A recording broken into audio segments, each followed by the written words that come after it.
சமீபத்தில் வெளியான love today திரைப்படத்தின் மூலம் ஓவர் நைட்டில் டாப்பில் வந்தவர் தான் பிரதீப் ரங்கநாதன். படத்தின் தலைப்புக்கு ஏற்றவாறு இன்றைய நவீன காதலை கொஞ்சம் கூட விட்டு வைக்காமல் வெட்ட வெளிச்சம் போட்டு காட்டிவிட்டார் பிரதீப்.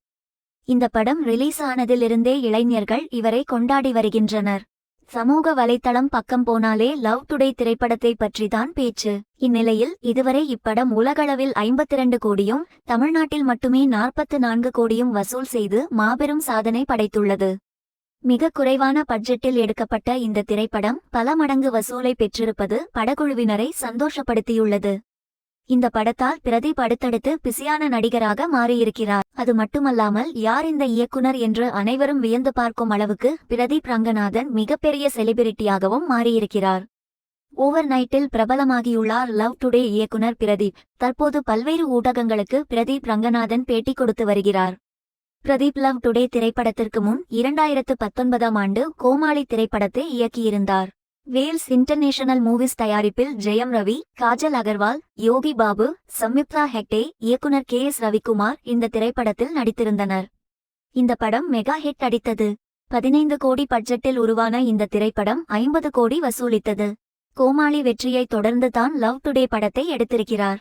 எந்தவித ஆர்ப்பாட்டமும் இல்லாமல் ரிலீஸ் ஆகி ஸ்லோ பிக்கப்பில் தொடங்கி இப்போது டாப்பில் இருக்கிறது இந்த படம். இந்த படத்தை பிரதீப் இயக்கியதோடு அவரே ஹீரோவாகவும் நடித்ததுதான் படத்தின் பெரிய பிளஸ்.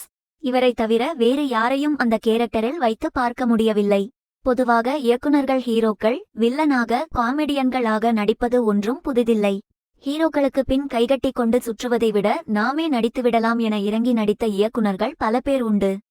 ஆண்பாவம் படத்தில் பாண்டியராஜன், புதிய பாதையில் பார்த்திபன், முந்தானை முடிச்சில் பாக்யராஜ், தலைநகரம் படத்தில் சுந்தர் சி மற்றும் கமல், அர்ஜுன், ராகவா லாரன்ஸ் எடுத்த முடிவை தான் பிரதீப் எடுத்திருக்கிறார். கோலிவுட்டில் நீண்ட வருடங்களாகவே இயக்குனர்கள் ஹீரோக்களாக நடிப்பது இல்லாமல் இருந்தது. தமிழ் சினிமாவில் அந்த இடம் வெற்றிடமாகவே இருந்தது. சுந்தர் சி கடைசியாக இருள், முத்தின கத்திரிக்கா திரைப்படங்களில் நடித்தார். முத்தின கத்திரிக்கா ரிலீஸ் ஆகி 6 வருடங்கள் மேலாகிவிட்டது.